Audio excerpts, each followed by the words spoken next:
Alhamdulillah, kita bersyukur kehadirat Allah Azza wa Jalla. Berkat taufiknya kita dapat sekali lagi menghadirkan diri dalam majlis ilmu yang digolongkan oleh ulama akidah sebagai ilmu yang paling utama dalam hidup insan, iaitu tentang Al-Asma'ul Husna. Sehingga mereka berani mengatakan apa-apa ilmu yang kita miliki tanpa diikuti ilmu Al-Asma'ul Husna, semuanya di sisi Allah, ilmu tersebut tidak ada value. Kalau kita kenal banyak hal tentang makhluk luar angkasa ke, tumbuh-tumbuhan ke, binatang ke, matematik ke, termasuk internet, ini semua makhluk. Tapi pada masa yang sama kita tak kenal yang mencipta segala-galanya. Betul tak? Ini yang dimaksudkan. Apa saja ilmu yang awak miliki tetapi awak tidak miliki atau tidak mengenal, tidak mengetahui tentang yang Maha Pencipta, maka ilmu itu tidak diterima oleh Allah Azza wa Jalla.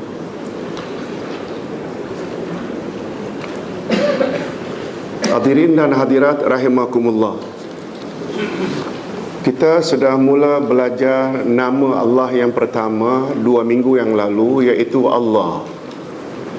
Sama ada dia mushtaq atau ghairu mushtaq, dia pecahan dari kata lain atau dia kata asal.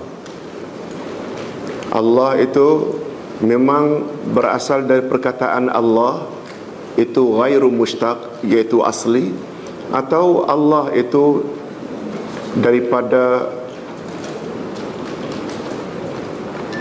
pecahan ilah. Terhadap dua pendapat ini, yang lebih kuat ia berasal dari ilah. Dan nama Allah yang pertama kita bahas adalah Allah atau ilah. Nah, sekarang kita bahas nama Allah yang kedua, yang tidak kurang pula pentingnya, iaitu Ar-Rabb. Tolong ulang. Ar-Rabb. Kita terus saja pembahasan yang insya-Allah setiap 2 minggu kita akan kaji satu nama Allah dengan kajian yang diharapkan boleh memuaskan atau membuat kita jadi yakin. Mengapa kita selalu sebut Rabbi, oh Tuhanku, atau Rabbana, oh Tuhan kami? Betul tak majoriti doa kita awali dengan itu? Allahumma itu maknanya ya Allah. Allahumma Rabbana, kadang-kadang double. Itu sebabnya yang pertama Ustaz pilih Allahu, yang kedua Rabba. Berikutnya insya-Allah 2 minggu akan datang kita akan belajar pula Ar-Rahman, sebab dia ada kelebihan berbanding Rahim. Okey, makna Rabb. Pengarang kitab Al-Wasit berkata, menurut bahasa, perkataan Ar-Rabb mencakupi makna Al-Malik. Tolong ulang. As-Sayyid, Al-Mudabbir, Al-Murabbi, Al-Qayyim, Al-Mun'im, Al-Muslih, Al-Ma'bud. Al-Malik maknanya raja atau yang memiliki. As-Sayyid penghulu atau tuan. Al-Mudabbir yang mentadbir atau yang mengurus, yang mengatur.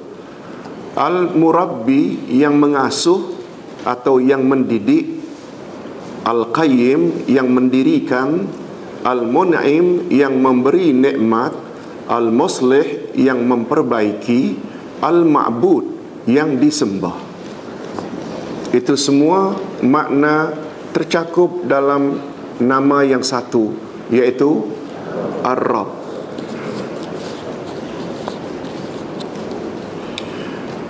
Menurut bahasa, perkataan Ar-Rabb berasal dari perkataan at-tarbiyah. Tolong ulang.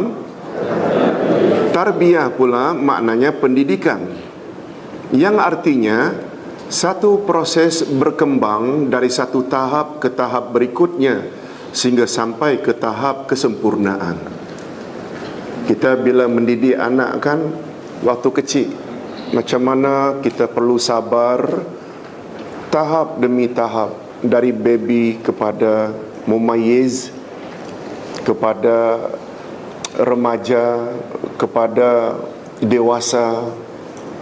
Ibu bapa mendidik dengan penuh sabar. Tujuannya supaya apa? Agar anak itu jadi anak yang sempurna. Coba jangan lupa kata ulama bahasa, kata ulama pendidikan Islam.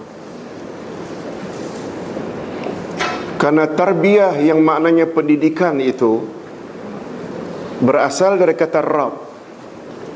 Usaha ibu bapa mesti ke arah agar anak tersebut kelak jadi orang yang taat pada Rab. Oleh sebab itu pendidikan yang disampaikan oleh Luqman Al-Hakim, "Hei nak, jangan syirik nak. Dirikanlah salat, amar ma'ruf nahi mungkar dan sabar." Betul tak itu proses pendidikan yang dikehendaki oleh Islam? Yes. Karena pendidikan Luqman itu sama betul dengan kandungan wal asri, agar menjadi anaknya itu insan yang tidak rugi. Dengan bahasa lain, agar anak tersebut berjaya. Boleh tak Ustaz katakan berjaya dunia dan akhirat? Sesetengah ibu bapa kadang-kadang konsentrit, fokus kepada anak agar berjaya di dunia sahaja. Ini salah. Ini salah. Kita juga tidak mahu orang yang hanya mengajar anak agar menang di akhirat sahaja. Itu sebabnya walaupun markaz tahfiz Al-Quran bagus, tapi sebenarnya kurang tepat. Bila tahfiz sahaja, akademik tak diajar. Macam mana budak-budak itu nanti? Padahal kita memohon Rabbana atina fid dunya hasanah wa fil akhirati hasanah wa qina azabannar. Nah, inilah yang Ustaz coba bangun sesuai dengan apa yang Ustaz tahu. Slogan Sekolah Menengah Islam Terpadu El Yasin adalah 4 perkara yang ada dalam wal asri. Kita mahu mereka berjaya di dunia, lebih-lebih lagi kita mengharap agar mereka berjaya di mana? Di akhirat. Dua-dua. Hadirin dan hadirat rahimakumullah. Jadi tarbiyah maknanya apa tadi? Pendidikan. Ada tak kaitannya dengan Rabb? Yes.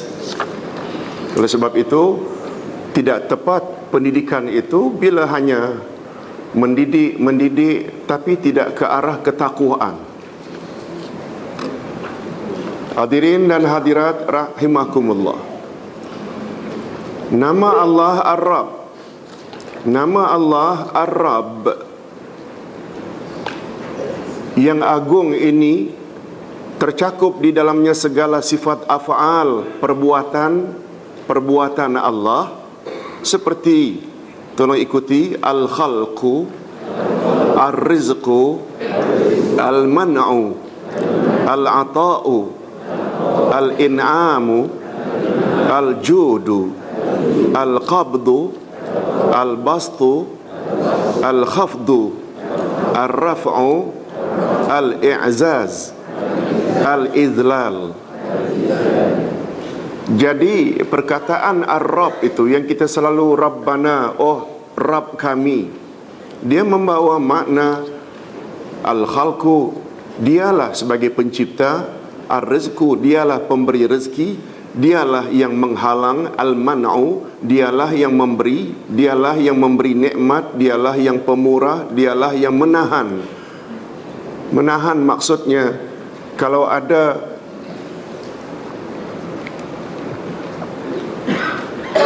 rencana orang-orang yang ingin mencederakan kita, menyusahkan kita, berjaya tak usahanya yang ingin menyusahkan kita bila Allah halang?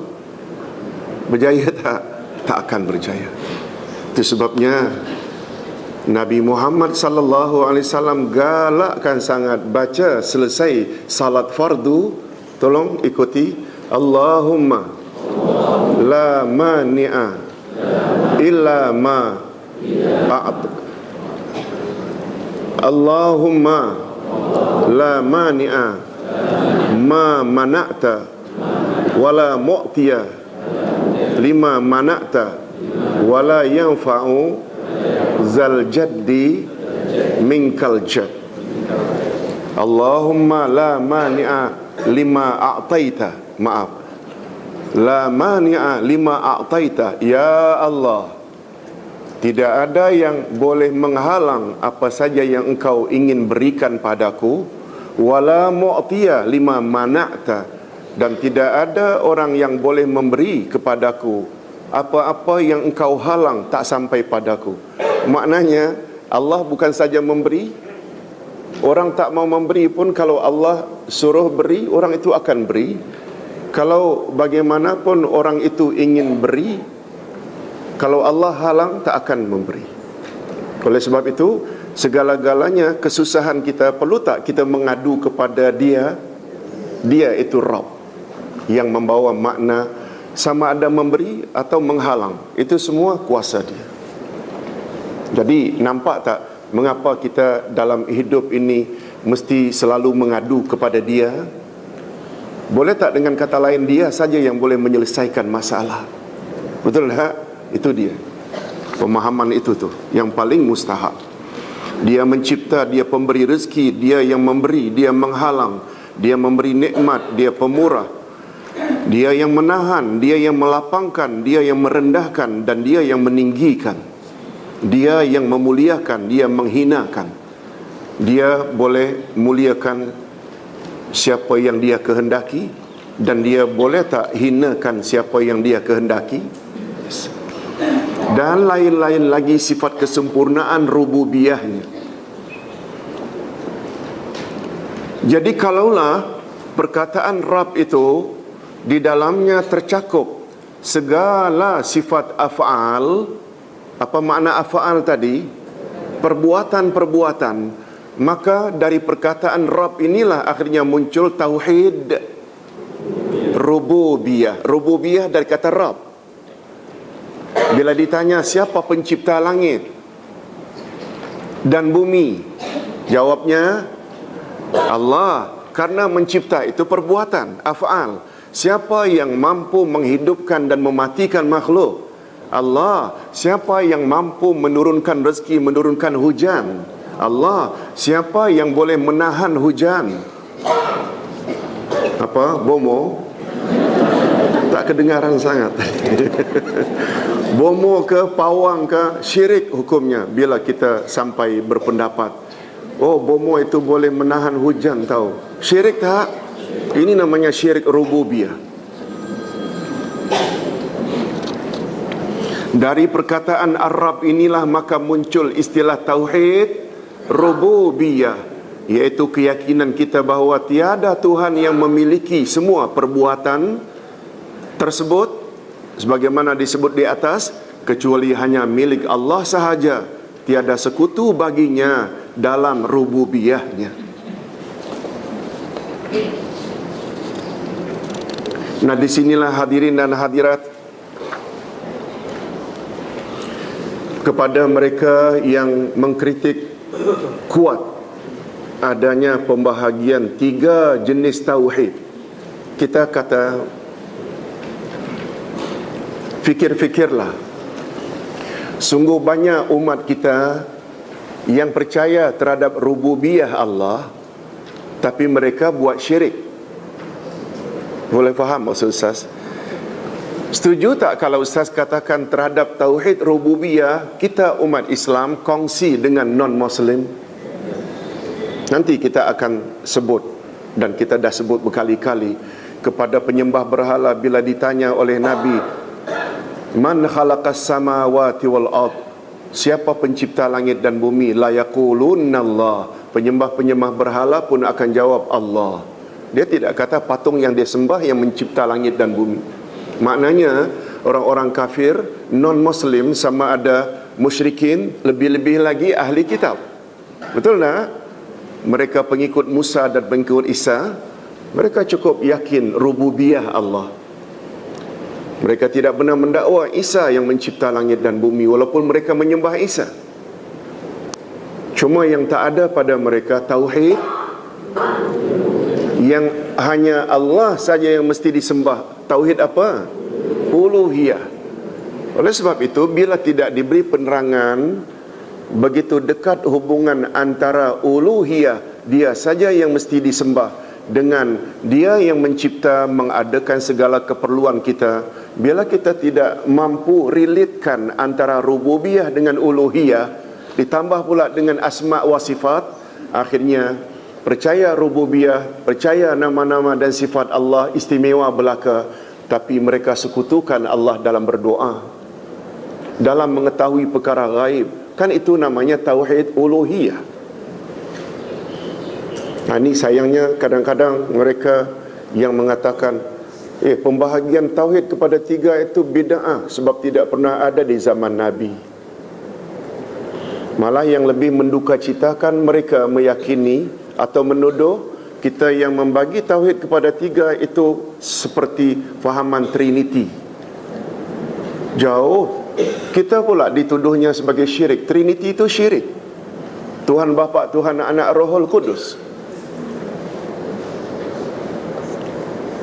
Kita jawab, kalau awak kata tidak ada dibagi oleh Nabi kepada tiga, awak percaya tak rukun salat itu ada 13?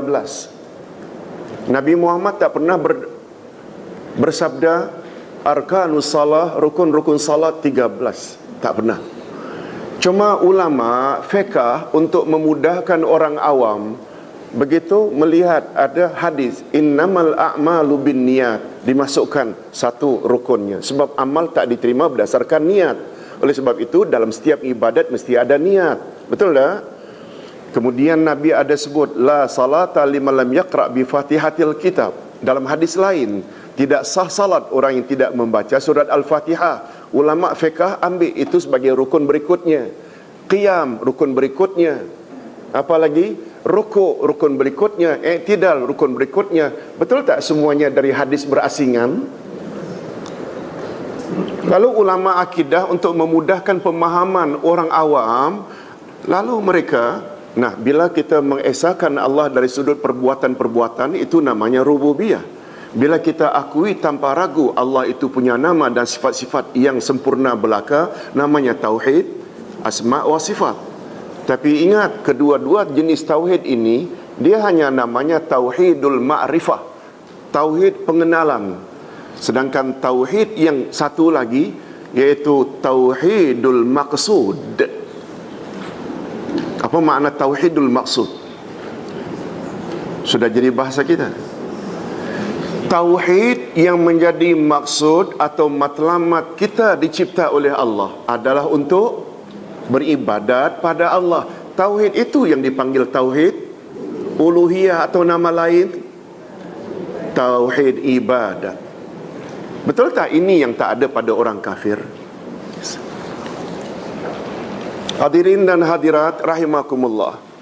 Kita berpindah kepada topik berikut, iaitu penggunaannya. Raghib Al-Asfahani berkata dalam kitabnya Al-Mufradat, jika perkataan Ar-Rabb digunakan secara mutlak, itu mutlak maknanya bebas, maka perkataan Ar-Rabb tidak boleh digunakan kecuali hanya untuk Allah Azza wa Jalla sahaja, dan tak boleh digunakan oleh selainnya. Kalau dipanggil ya Rabb, oh Rabb, maksudnya boleh tak dengan istilah hari ini ditujukan kepada pembesar, tuanku ke, sultan ke, presiden ke? Tak boleh. Dia mesti merujuk kepada Allah. Itu kalau Rabb itu disebut secara mutlak, secara bebas. Tapi umpamanya perkataan Ar-Rabb itu sendiri.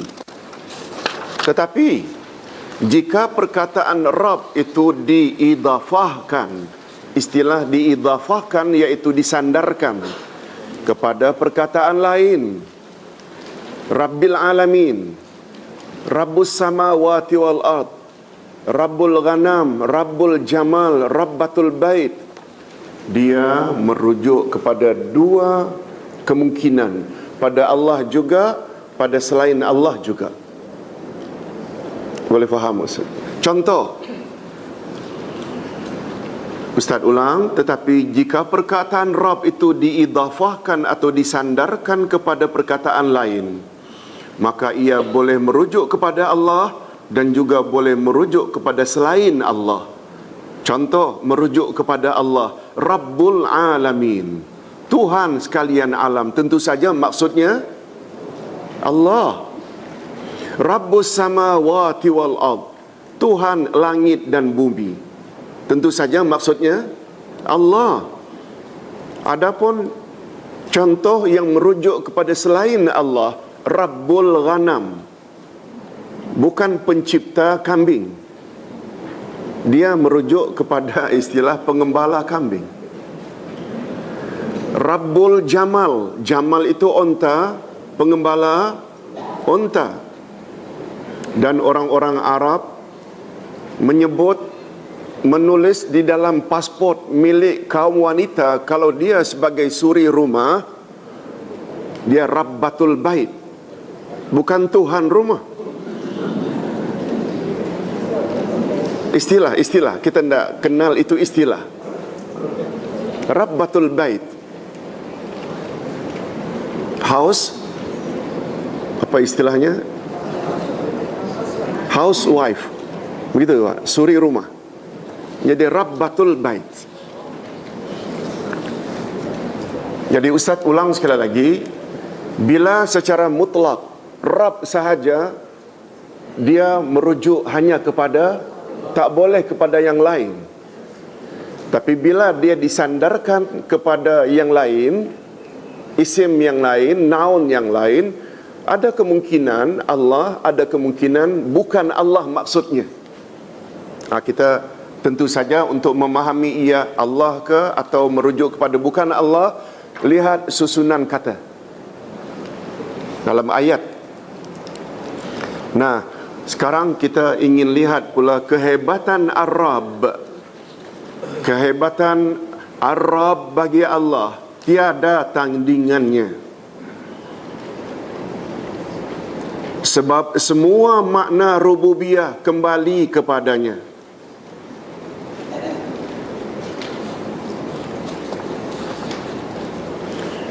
Hadirin dan hadirat, dalam kehidupan sehari-hari, bila ada seorang manusia, satu individu, satu figure, orang selalu kata dialah yang paling hebat, dialah yang paling pandai, dialah paling cerdik, dialah pakar matematik, dialah pakar astronomi, dialah pakar, dia pakar. Baru 10 saja kita kata, oh, tak ada duanya di dunia. Betul? Tak ada duanya di dunia. Baru 10 kepakaran satu individu. Individu yang dipanggil Allah ini atau Rabb ini, segala-galanya rujuk pada dia, pakar belaka. Nampak tak betapa hebatnya dia? Itu maksudnya. Mungkin untuk kita memahamkan kepada anak-anak dengan cara macam itu. Kehebatan nama Ar-Rabb bagi Allah tiada tandingannya. Sebab semua makna rububiyah kembali kepadanya. Segala sifat kesempurnaan hanya miliknya. Segala puji hanya miliknya. Segala kelebihan dan kebaikan hanya kembali kepadanya. Tidak satu pun atau seorang pun yang menyengutuinya dalam rububiyahnya. Allah Subhanahu wa taala berfirman, tolong ikuti. A'udzubillahi minasyaitonirrajim. Laisa kamitslihi syai' wa huwas sami'ul basir. Tidak ada sesuatu pun yang serupa dengan Dia, dan Dialah yang Maha mendengar dan melihat. Semua makhluk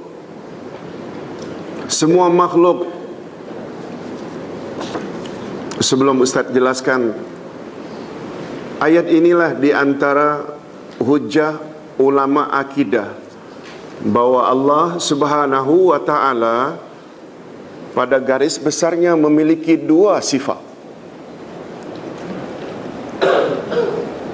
Apa dua sifat itu? Pertama, sifat kesempurnaan, ditinjau dari semua sudut sempurna belaka. Lalu kita sabitkan sifat-sifat itu untuk Allah. Dipanggil apa dalam ilmu akidah? Sifat subutiyah. Sifat subutiyah. Tolong ulang. Subutiyah. Subut dari kata sabit. Yang kedua, kita nafikan daripada Allah segala sifat yang tidak sempurna baginya. Kita nafikan daripada Allah segala sifat kekurangan. Itu namanya apa? Lawan subutiyah, salbiyah. Dalam bahasa mudah, subutiyah sifat sabit atau isbat. Sifat salbiyah, sifat nafi. Betul tak? Yang pertama, isbat. Isbat ini sama dengan subutiyah. Yang kedua, sifat nafi sama dengan salbiyah. Dari ayat pendek ini ada kedua-duanya. Laisa kamitslihi syai'. Allah tak serupa dengan satu apapun juga. Mengandung makna apa? Salbiyah atau subutiyah? Ulang sekali lagi. Salbiyah, Allah tak serupa. Wa huwas sami'ul basir. Allah atau Dia Maha mendengar lagi Maha melihat. Itu termasuk subutiyah, sebab kesempurnaan. Kita dulu pernah buat contoh dalam surat yang cukup pendek, surat Al-Ikhlas. Qul huwallahu ahad. Subutiyah atau salbiyah ahad? Subutiyah Allahus samad. Subutiyah Allah sumber segala nikmat. Lam yalid walam yulad. Salbiyah Allah tak beranak dan tidak diperanakkan. Walam yakul lahu kufuwan ahad. Allah tak serupa dengan satu apapun juga. Salbiyah. Okey, semua makhluk, apakah dari jenis malaikat atau jin atau manusia, semuanya berada di bawah naungan rububiyah Allah dalam semua jenis makna rububiyahnya. Boleh faham? Kita kan tadi menyebut rububiyah itu di dalamnya semua sifat fi'liyah. Dialah yang mencipta, Dialah yang memberi nikmat, Dialah yang menahan, Dialah yang memberi, Dialah yang meninggikan siapa yang dikehendaki, Dialah yang merendahkan siapa yang dikehendaki. Ada tak manusia yang terkecuali? Ada tak manusia yang terkecuali? Walau Nabi Muhammad, beliau tertakluk tak bila sampai masanya nyawanya dicabut? Walau ulul azmi, Nabi Nuh sebagai contoh, ada tak kehendak atau kehendak Nabi Nuh tak kesampaian? Isterinya durhaka, anaknya Kanaan durhaka. Allah halang, tak dapat, maka tak dapat hidayah. Nanti jangan lupa ikuti kelas tafsir. Kelas tafsir nanti satu perkara yang bagus jadi bahan pemikiran kita. Apa saja kita punya kehendak, bimbing macam mana pun, kalau Allah tidak jadi anak itu sesat, tetap sesat.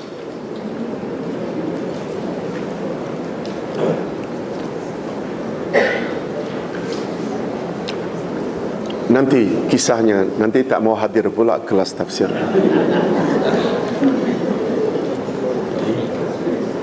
Musa dan Samiri mempunyai banyak persamaan, tapi perbezaan yang paling utama, Musa yang akhirnya jadi rasul diasuh oleh Firaun.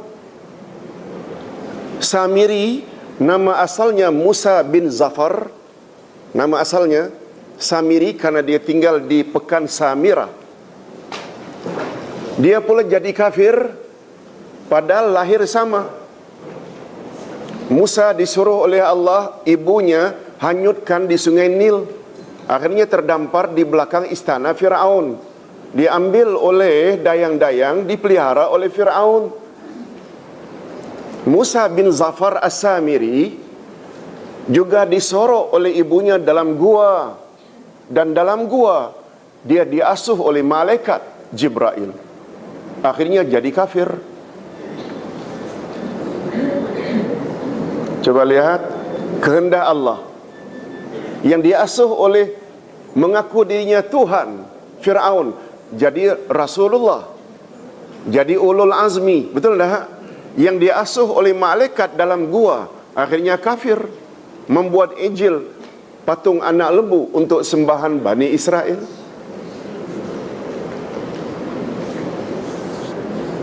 Tugas kita ibu bapa hanya membimbing, memberi tarbiyah.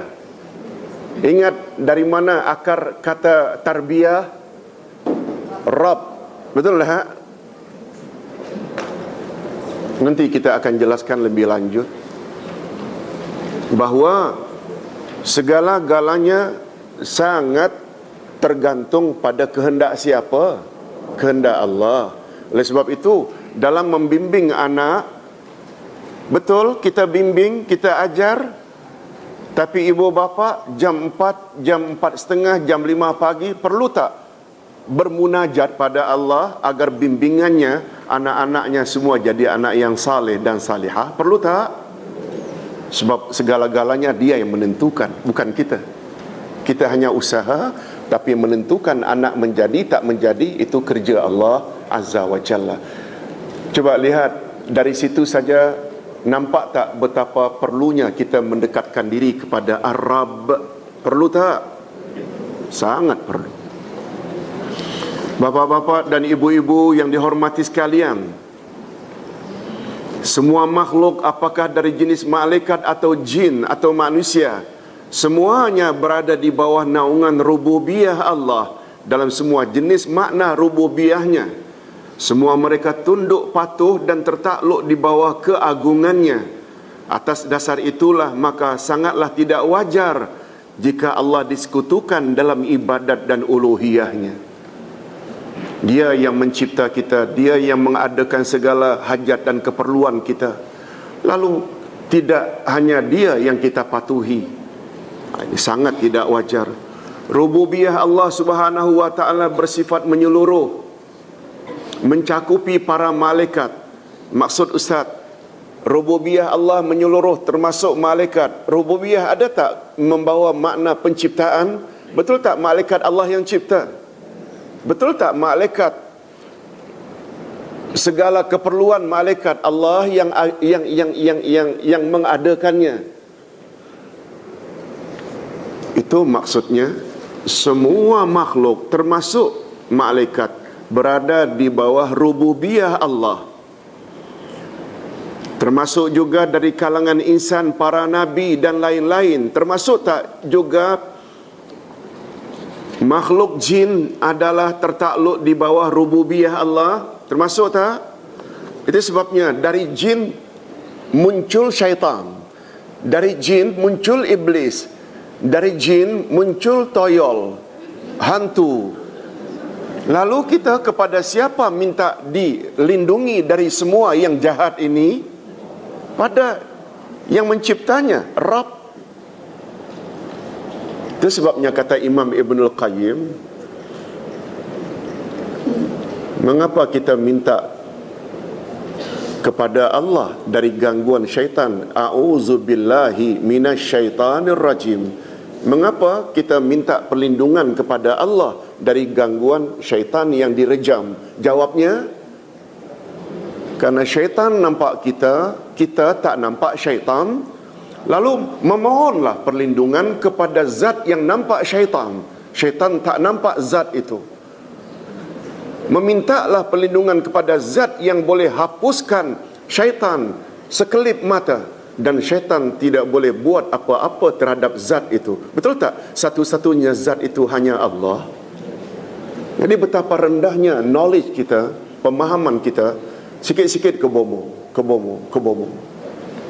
Bomo yang menggunakan amalan-amalan Islami, membaca ayat Quran, kemudian ruqyah, namanya ruqyah, dibaca, boleh tak? Itu boleh. Itu namanya tawassul dengan doa orang yang masih hidup. Tak mengapa. Tetapi walau bagaimana, kedudukan bomo itu sama tak dengan obat Panadol? Dia penyebab saja. Yang sebenarnya yang melindungi kita dari gangguan syaitan adalah Allah. Setuju tak kalau Ustaz katakan setiap individu boleh mengadu langsung kepada Allah? Cuma kadang-kadang kita tak percaya sangat. Kita kurang percaya diri. Padahal sebenarnya kita boleh. Hadirin dan hadirat rahimakumullah. Sebagai tanda syukur,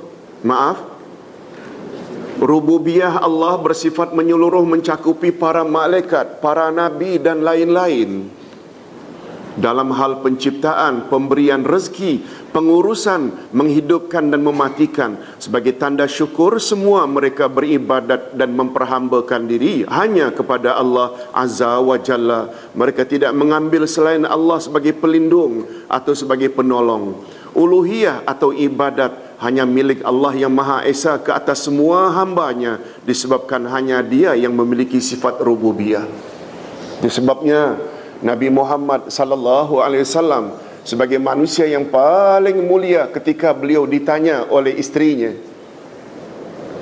"Ya Rasulullah, untuk apalah Tuan beribadat begitu banyak sehingga gemetar kaki Tuan karena berdiri terlalu lama dan bengkak-bengkak lutut dan tumit? Bukankah Tuan telah dijamin masuk syurga?" Apa jawab Nabi? Tolong ikuti. "Afala akunu abdan syakura?" Tak bolehkah aku jadi hamba Allah yang pandai bersyukur? Betul tak? Syukur terhadap apa? Dialah yang mencipta, Dialah yang memberi rezeki, Dialah yang mengangkat sebagai Nabi, Dialah yang mengangkat sebagai penghulu semua Nabi dan Rasul. Dialah. Semua Dia itu siapa? Allah. Itu sebabnya kata Imam Ibnul Qayyim, motif utama kita beribadat adalah karena ingin menyatakan rasa syukur. Tentang mengharap syurga, tentang takut masuk neraka dan diazab, itu jadikan motif nomor 2 dan 3. Masih ingat lagi falsafah iyyaka na'budu? Masih ingat? Mengapa iyyaka na'budu diawali dulu dengan alhamdulillahi rabbil alamin, baru ar-rahmanir rahim, baru maliki yaumiddin, baru iyyaka na'bud. Hanya kepada Engkau kami beribadat. Diawali dengan alhamdulillahi rabbil alamin. Alhamdulillahi rabbil alamin lambang apa? Maknanya awak beribadat pertama-tama kerana ingin menyatakan rasa syukur. Ar-Rahmanir Rahim, rahmat itu adalah syurga. Memanglah makna asal rahmat kasih sayang. Tapi dalam satu hadis kursi, Allah berfirman kepada syurga. Tolong ikuti. Ya ayyatuhal jannah, anti rahmati.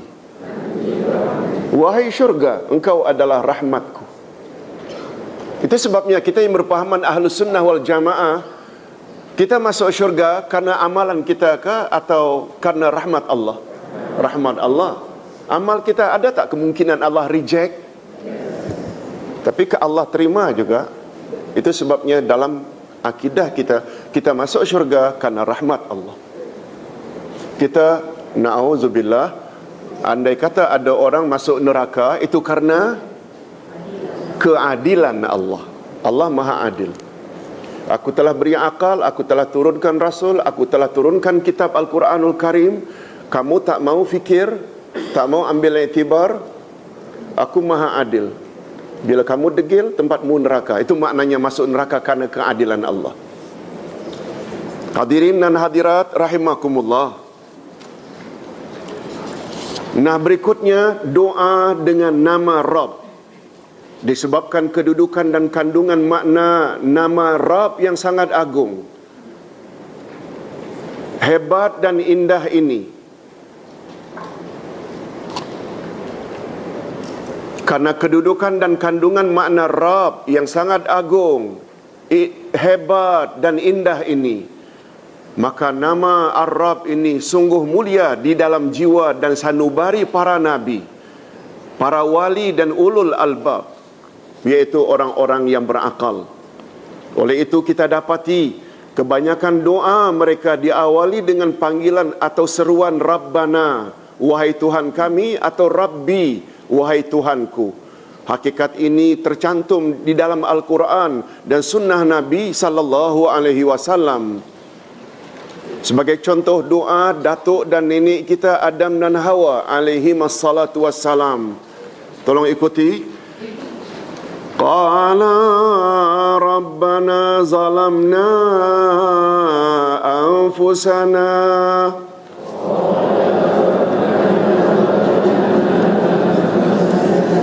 wa illam taghfir lana wa tarhamna lanakunanna minal khasirin. Kedua-duanya, yakni Adam dan Hawa berkata, Ya Tuhan kami, kami telah menganiaya diri kami sendiri, dan jika Engkau tidak mengampuni kami dan memberi rahmat kepada kami, niscaya pastilah kami termasuk orang-orang yang merugi. Walaupun ini doa asalnya dari datuk dan nenek kita, kita sebagai anak cucunya boleh tak guna doa yang sama? Yes. Doa Nabi Musa, Rabbi inni lima anzalta ilayya min khairin faqir. Ya Tuhanku, sesungguhnya aku sangat memerlukan sesuatu kebaikan yang Engkau turunkan kepadaku. Bila kita lihat dalam tafsir, permohonan ini diucap oleh Nabi Musa setelah beliau berhasil menolong dua wanita yang terhalang daripada memberi minum binatang ternak karena dihalang oleh kaum. Nabi Musa tolong dengan mengubah batu penghalang, sehingga kemudian setelah selesai menolong dua wanita tersebut, anak Nabi Syuaib yang akhirnya kahwin dengan salah seorangnya. Nah, sebelum dia dijemput oleh anak Nabi Syuaib atas arahan ayahnya dalam keadaan lapar, habis perbekalan, beliau doa ini. Rabbi, oh Tuhanku, inni lima anzalta ilayya min khairin faqir. Aku sangat berhajat. Fakir maknanya aku sangat berhajat supaya Engkau turunkan sesuatu padaku. Yang dimaksudkan khair di sini makanan. Sebab beliau terlalu lapar. Aku terhadap makanan terlalu fakir. Fakir maknanya sangat berhajat. Nah, hadirin dan hadirat barangkali masih ingat doa yang paling popular dari Nabi Musa, disebabkan karena beliau tidak petah bercakap, karena rosak lidahnya, karena makan bara api waktu kecil. Apa tu doa supaya petah bercakap? Rabbi syrahli wa yassir li amri wahlul 'uqdatan min lisani yafqahu qawli. Lagi-lagi diawali dengan Rabbi. Tolong ulang sekali lagi. Rabbi syrahli sadri wa yassir li amri wahlul 'uqdatan min lisani yafqahu qawli. Ya Allah, lapangkanlah dadaku. Ya Allah, permudahkanlah segala urusanku. Ya Allah, bukakanlah ikatan-ikatan yang mengikat lidahku, supaya orang yang mendengar ucapanku boleh faham. Itu maknanya yang selalu anak-anak kita bila beradu berpidato selalu mengawalinya dengan doa ini. Itu doa siapa? Doa Nabi Musa alaihi salatu wassalam. Lagi-lagi memanggil Allah dengan panggilan Rabbi. Kita juga jangan lupa ada doa untuk kita sebagai anak, untuk ibu bapa kita. Rabbighfirli wali walidayya warhamhuma kama rabbayani saghira. Lihat ada dua Rabb di sini untuk membuktikan bahawa tarbiyah itu daripada Rabb, daripada doa ini. Rabbi, oh Tuhanku, ighfirli, ampunilah dosaku, wali walidayya, dan dosa kedua ibu bapakku, warhamhuma, cucurilah mereka kasih sayang dan rahmatmu, kama rabbayani, sebagaimana mereka berdua telah mentarbiyahkan daku. Ada tak kata-kata rabbayani? Rabbayani itu mentarbiyahkan daku. Saghira, waktu aku kecil. Sehingga kata Nabi di dalam satu hadis, jenazah dalam kubur tiba-tiba diangkat tinggi oleh Allah kedudukannya. Lalu dia tanya, Rabbi, ayyu syai'in hadha? Mengapa engkau angkat setinggi ini secara semena-mena? Tiba-tiba, aku angkat derajatmu setinggi ini karena anakmu di dunia baru saja sebentar memohon agar aku ampun dosa-dosamu. Rabbighfirli wali walidayya warhamhuma kama rabbayani saghira. Anak-anak, kita sebagai anak-anak jangan lokek mendoa ini, sebab kesannya cukup besar berdasarkan hadis dari Imam Bukhari. Boleh tak untuk ibu bapa yang masih hidup? Boleh. Dia tak semestinya sudah mati saja. Cuma digambarkan tadi itu kesan doa itu di alam barzakh. Nah, selanjutnya doa Nabi Ibrahim. Tolong ikuti. Rabbana ufirli wali walidayya walil mu'minina yawma yaqumul hisab.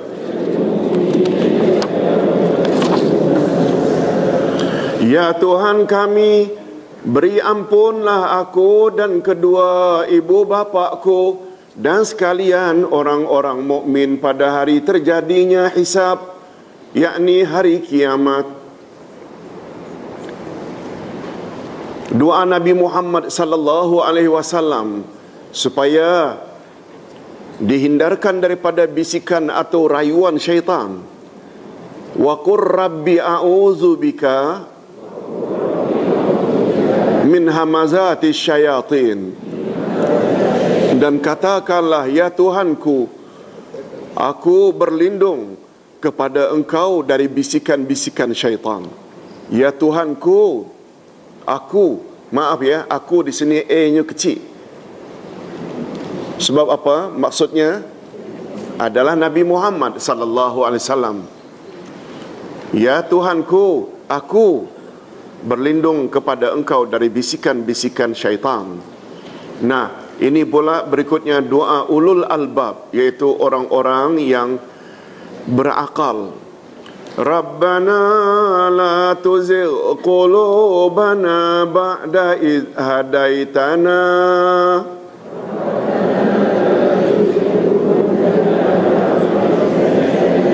wa hab lana min ladunka rahmah innaka antal wahhab. Ya Tuhan kami, janganlah Engkau jadikan hati kami condong kepada kesesatan sesudah Engkau beri petunjuk kepada kami, dan kurniakanlah kepada kami rahmat dari sisi Engkau, karena sesungguhnya Engkaulah Maha Pemberi kurnia. Ayat 8 dari surat Ali Imran. Nah, ini doa pula ibadur Rahman. Rabbana hab lana min azwajina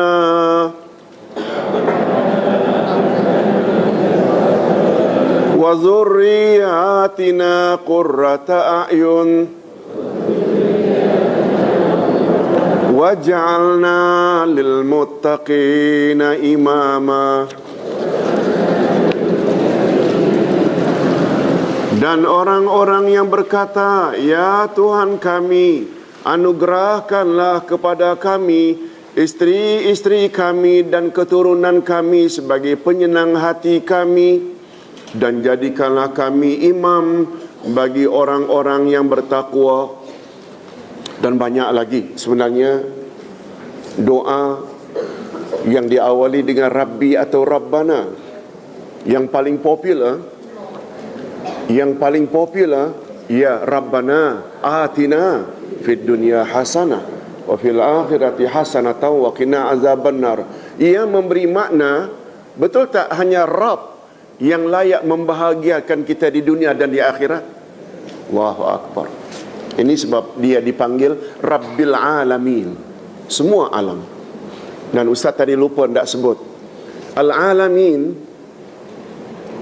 membawa makna selain Allah. Senangnya macam itu. Betul tak? Langit, bumi, bulan, bintang, matahari, malaikat, jin, manusia, semua itu alamin. Jadi ringkasnya, alamin itu adalah selain Al-Khaliq. Sebab alamin semuanya makhluk. Hadirin dan hadirat, itu sebabnya setengah ulama, antara lain Sufyan bin Uyainah, punya amalan, bila selesai membaca surat Al-Baqarah, beliau akan baca amin. Apa sebab? 3 ayat terakhir itu kan semua diawali dengan Rabbana.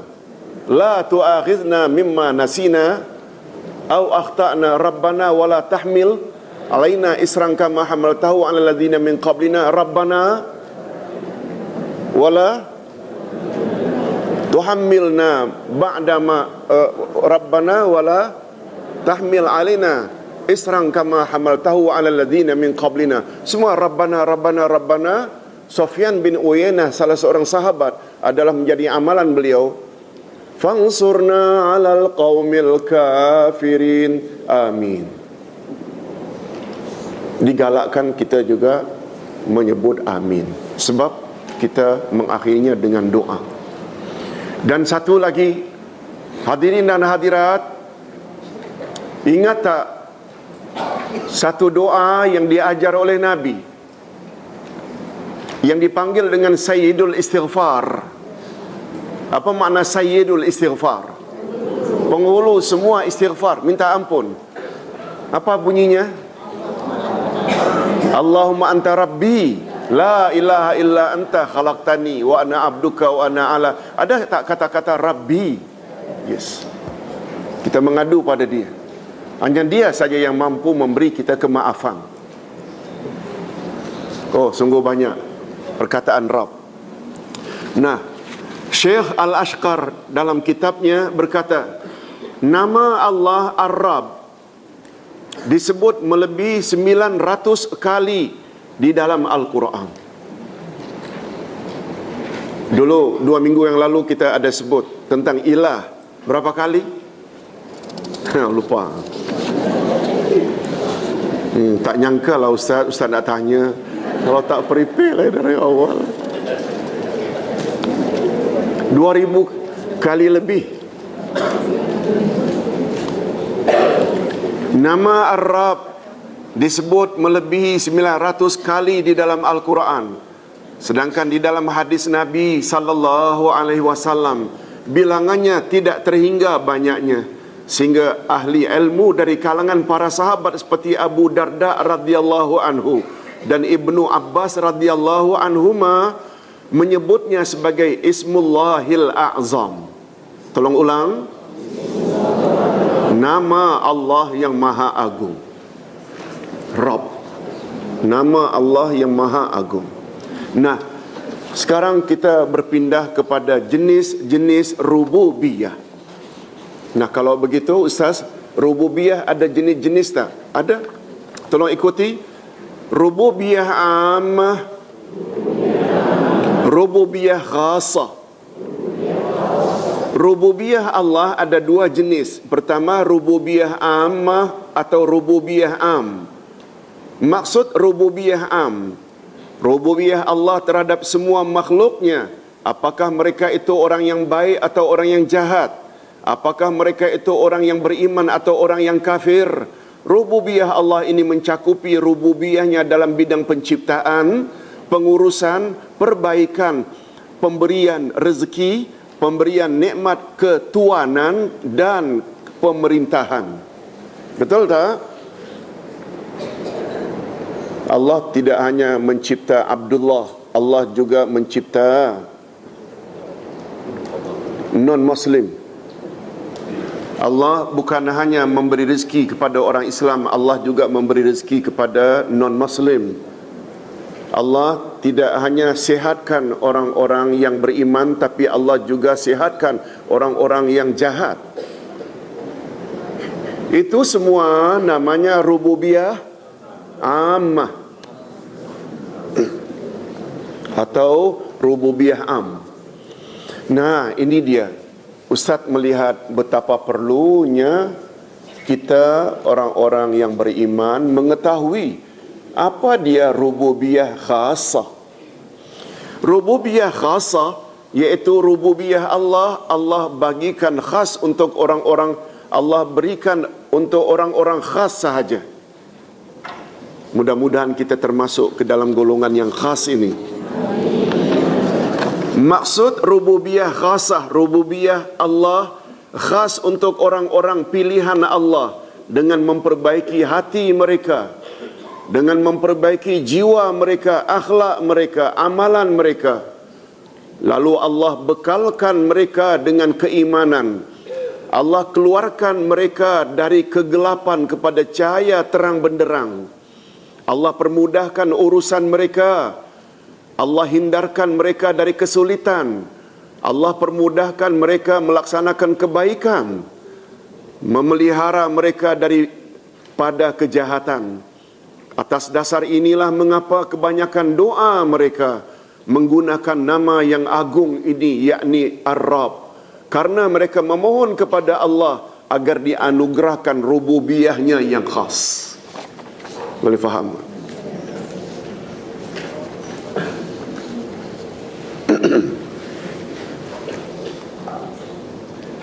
Kalau Ustaz boleh buat sedikit perbandingan. Dalam ilmu akidah satu bab namanya babul ma'iyah. Tolong ulang. Apa makna ma'iyah? Kebersamaan. Cuma Allah bersama makhluk terbagi kepada dua. Ada al-ma'iyatul ammah, ada al-ma'iyatul khassah. Al-ma'iyatul ammah, kebersamaan Allah dengan makhluk secara am, terbatas kepada makna Allah melihat, Allah mengetahui, Allah mendengar, Allah berkuasa.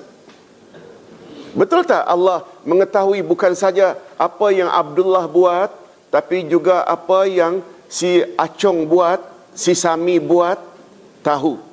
Itu namanya al-ma'iyatul ammah. Allah lihat bukan saja apa orang Islam buat, orang kafir buat juga Allah lihat, Allah dengar, dan Allah berkuasa. Betul tak? Bukan hanya ke atas orang Islam bila yang patut dia dimatikan. Betul tak juga Allah berkuasa mematikan non-Muslim bila-bila masa? Itu namanya al-ma'iyatul ammah. Al-ma'iyatul khasah, selain empat makna itu, melihat, mendengar, mengetahui, berkuasa, tambah satu lagi. Apa dia? Lupa? Wow, Ustaz. sangat mengharap dulu-dulu yang ini ni yang tak boleh lupa. Sebab bila tak lupa ini akan jadi mudah.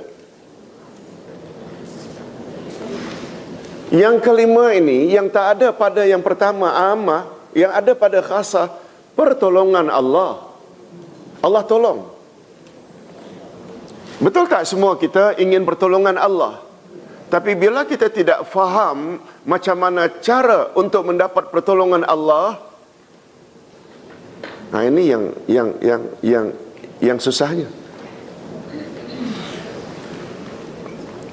Pertolongan Allah dia ada dua kategori. Al-ma'iyatul ammah, al-ma'iyah terbagi berapa tadi? Dua, ammah dan khasah. Khasah pula terbagi dua. Ada khasah ini bersifat individu, dan satu lagi berdasarkan bukan individu, syakhsi, individu, tetapi berdasarkan sifat. Ustaz ulang sekali lagi, al-ma'iyah maknanya kebersamaan Allah. Allah bersama makhluk ini terbagi kepada berapa tadi? Pertama, al-ma'iyatul ammah. Allah bersama dengan semua makhluk. Dia orang baik ke orang jahat, dia Islam ke dia non-Muslim. Al-ma'iyatul khasah, iaitu kebersamaan Allah secara khusus. Al-ma'iyatul ammah tadi melihat, mendengar, mengetahui, berkuasa. Al-ma'iyatul khasah, selain yang empat itu tambah satu lagi, Allah tolong. Allah tolong ini al-ma'iyatul khasah terbagi dua pula. Ada khas itu individu-individu, termasuk tak para nabi, para rasul, ulul azmi, orang-orang yang bertakwa, para wali-wali Allah. Yes, itu confirm akan ditolong oleh Allah. Nah, kita yang bukan nabi, bukan rasul, bukan wali Allah, kita juga layak mendapat al-ma'iyatul khasah melalui sifat. Innallaha ma'as sabirin, innallaha ma'al muttaqin, innallaha la ma'al muhsinin.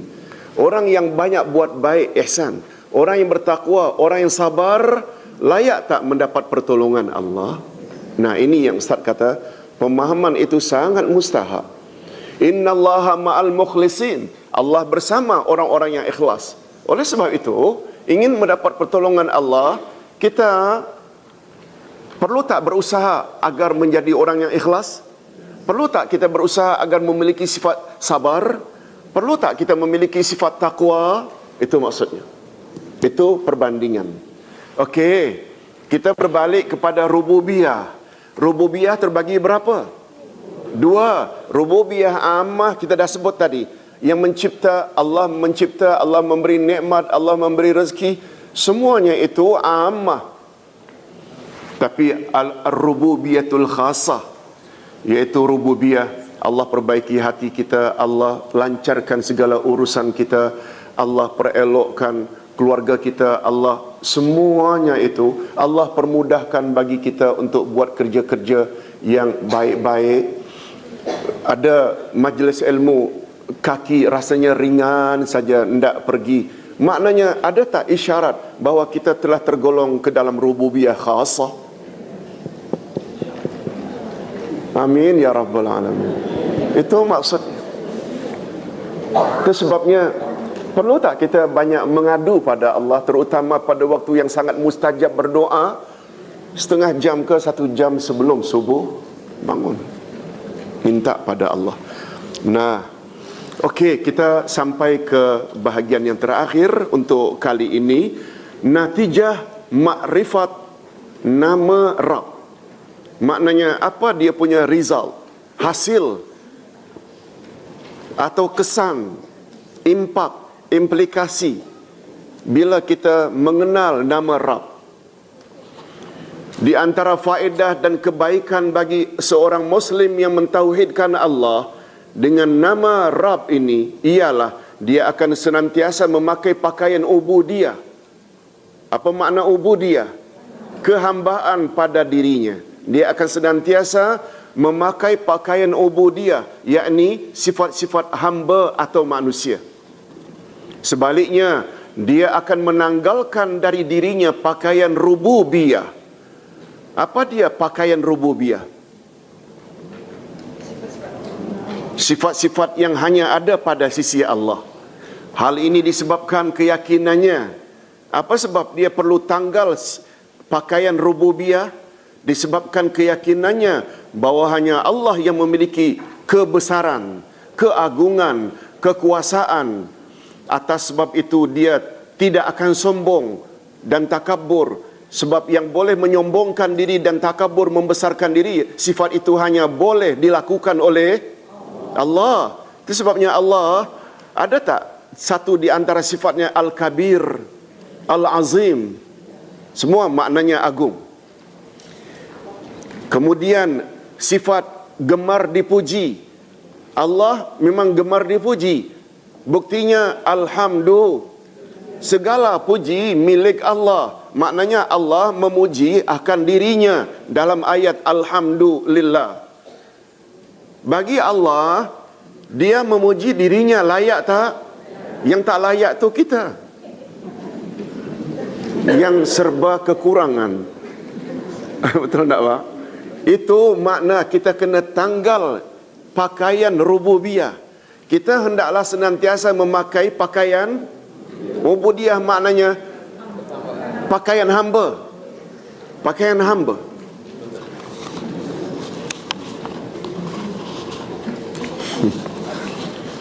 Semalam Ustaz ziarah Ustaz punya mate masuk hospital.